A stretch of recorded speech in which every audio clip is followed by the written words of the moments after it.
प्रिय विद्यार्थियों, ऑनलाइन कक्षा में आप सभी का स्वागत है। मैं डीके मिश्रा, साहचर्य जैनोलॉजी बीए पार्ट 1 जैन विद्या जीवन विज्ञान और योग विषय प्रथम प्रश्न के अंतर्गत हमारी चर्चा का विषय है आज जैन धर्म दर्शन की मौलिक विशेषताएं। जैन धर्म के स्वरूप के अंतर्गत ही ये जैन धर्म दर्शन की विशेषताओं का टॉपिक है। जैन धर्म दर्शन की वैसे अनगिनत विशेषताएं हैं, किंतु कुछ एक मौलिक हैं, उन पर ही हम चर्चा करेंगे। पहला है अनेकांत। जैन धर्म दर्शन अनेकांतवादी दर्शन है। इसके अनुसार प्रत्येक वस्तु में अनेक विरोधी धर्मों का सहअस्तित्व को स्वीकार किया गया है। इसलिए वस्तु के किसी एक पक्ष को देखकर उसे ही पूर्ण और सत्य नहीं समझने का निर्देश है,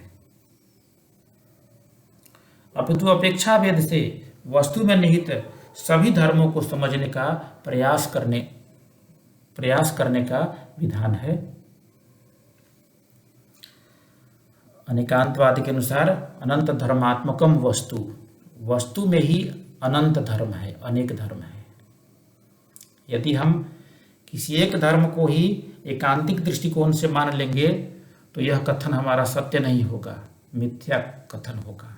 इसलिए जैन धर्म कहता है कि किसी एक धर्म से नहीं, उसमें अनगिनत धर्म है, इसलिए ऐसा कथन किया जाए जिससे किसी एक भी धर्म का खंडन नहीं हो। अन्य धर्म का जब प्रतिपादन हो तो किसी धर्म का खंडन नहीं हो, इस तरह का प्रतिपादन किया जाए। तो यह प्रतिपादन जैन धर्म के अनुसार अनेकांतवाद से ही संभव है। जैन धर्म दर्शन के लिए अनेकांत रीढ़ है। जिस प्रकार एक मकान के लिए नींव को मजबूत होना बहुत जरूरी है, जैसा नींव होता है वैसा ही प्रसाद बनता है। उसी प्रकार जैन धर्म दर्शन का अनेक सिद्धांत हैं, उसमें जैन दर्शन का अनेकांत सिद्धांत उसका रीढ़ है, उसका मूल आधार है।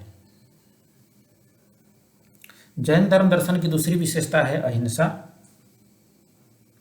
सभी धर्मों में अहिंसा पर चर्चा किया गया है, अहिंसा पर बात की गई है, किंतु जितना सूक्ष्म चिंतन, सूक्ष्म विवेचन अहिंसा पर जैन धर्म का है, अन्यत्र दुर्लभ है। अहिंसा का शाब्दिक अर्थ है किसी प्राणी की हिंसा नहीं करना, किसी प्राणी की हत्या नहीं करना। सामान्यतः जान से मार देने को ही हिंसा कहा गया है, किंतु जैन दर्शन में सूक्ष्म चिंतन है अहिंसा पर।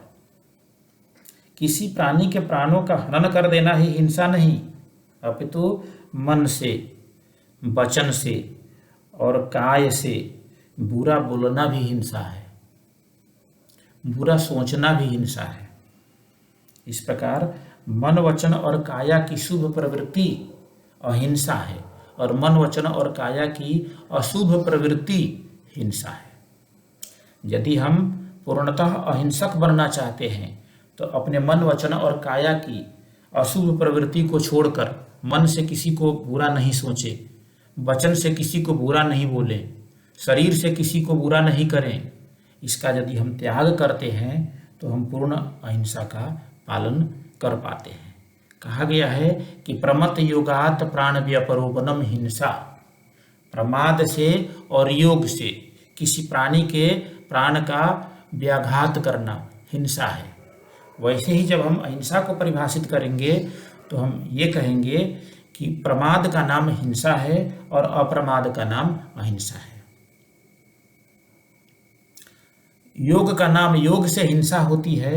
मन, वचन और काया की प्रवृत्ति को योग कहते हैं। जब हम अयोग की अवस्था में आते हैं तो उससे हिंसा नहीं, उससे अहिंसा का विकास होगा। मन, वचन और काया की प्रवृत्ति को यदि हम निरोध करते हैं, रोकते हैं, तो उससे अहिंसा का पालन होगा। इस प्रकार अगला जो विशेषता है वो अपरिग्रह का है। सामान्यतः धन धान्य, सोना चांदी, पशु पक्षी आदि पदार्थ को इकट्ठा करना, इसको परिग्रह कहा गया है और इसका त्याग करना अपरिग्रह है। किंतु जैन दर्शन में पदार्थों का होना परिग्रह और पदार्थों का नहीं होना अपरिग्रह इतना तक ही सीमित नहीं है। कहा गया है तत्वार्थ सूत्र में मूर्छा परिग्रह, मूर्छा परिग्रह है, आसक्ति परिग्रह है। यदि किसी वस्तु के प्रति, किसी व्यक्ति के प्रति, किसी पदार्थ के प्रति हम आसक्ति करते हैं, मूर्छा करते हैं, ममत्व रखते हैं, तो वह परिग्रह है।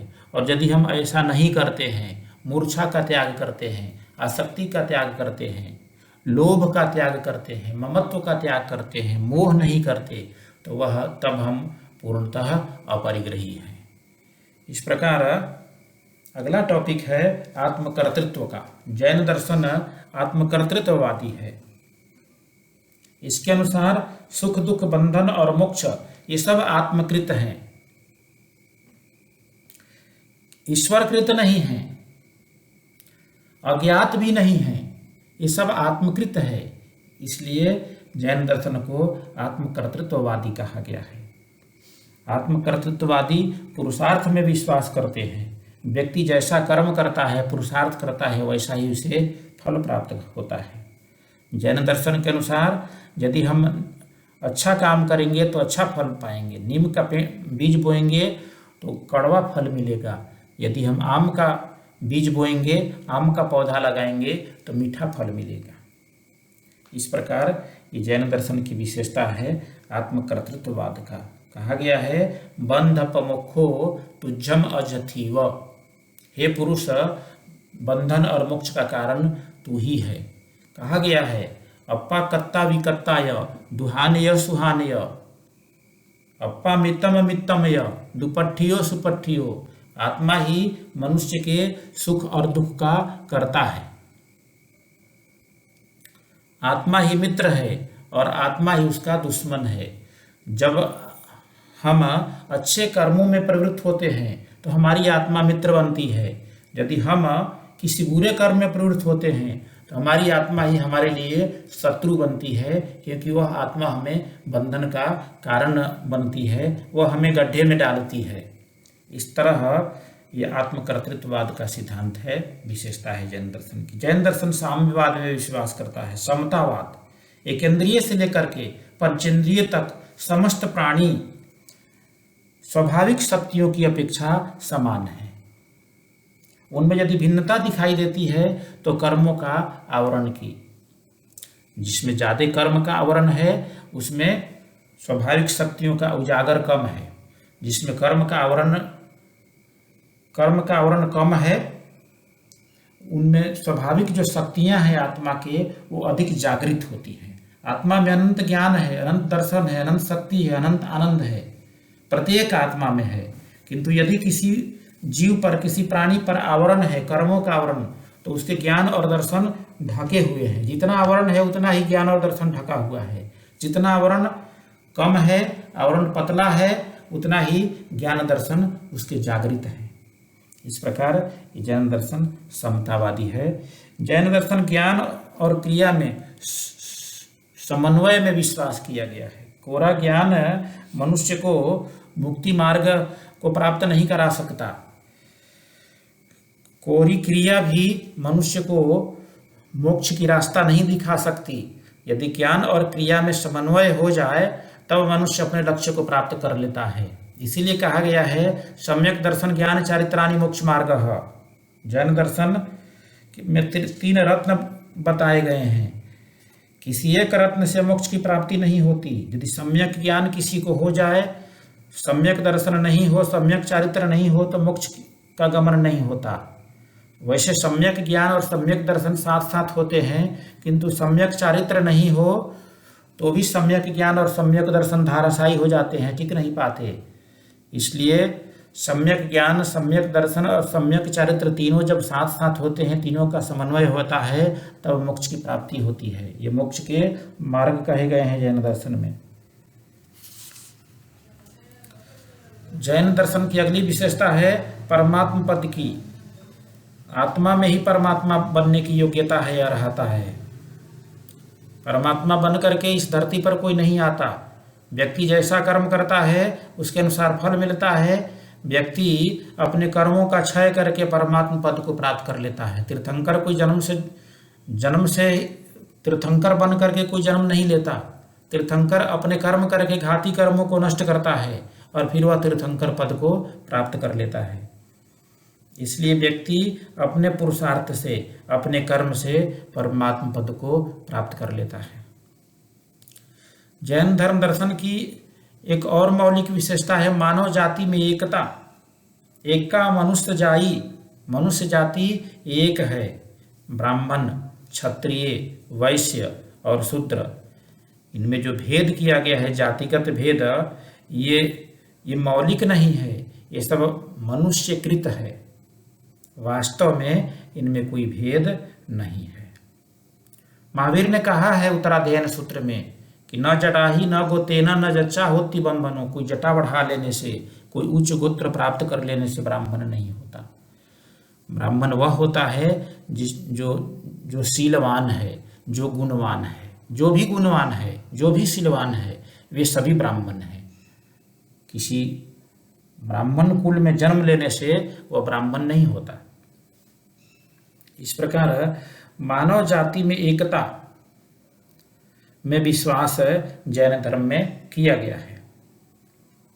हर जाति के लोग जैन धर्म में दीक्षित होते हैं और वो परमात्मा पद के अधिकारी बनते हैं, परमात्मा पद को प्राप्त करते हैं। कोई ऐसा नहीं है कि अमुक जाति वाला ही परमात्मा पद को प्राप्त करेगा, अमुक जाति वाला नहीं करेगा। इस तरह जैन दर्शन की ये सब मौलिक विशेषताएं हैं। जैन दर्शन अनेकांतवादी है, एकांतवादी नहीं है। जैन दर्शन का आचार में अहिंसा, व्यवहार में अपरिग्रह, ये जैन धर्म दर्शन की मौलिक विशेषता है। अनेकांत, विचार में अनेकांत, आचार में अहिंसा और व्यवहार में अपरिग्रह, ये सब जैन धर्म की मौलिक विशेषता है। वहीं जैन धर्म आत्मकर्तृत्ववादी है, साम्यवाद है, समतावादी है। रत्नत्रयी का सिद्धांत यहाँ मान्य है। परमात्मा पद और मानव जाति की एकता में भी जैन धर्म का विश्वास है। इस प्रकार ये जैन धर्म दर्शन की मौलिक विशेषता वाला टॉपिक है पूरा हुआ। आज हमारी चर्चा समाप्त पूरी हुई।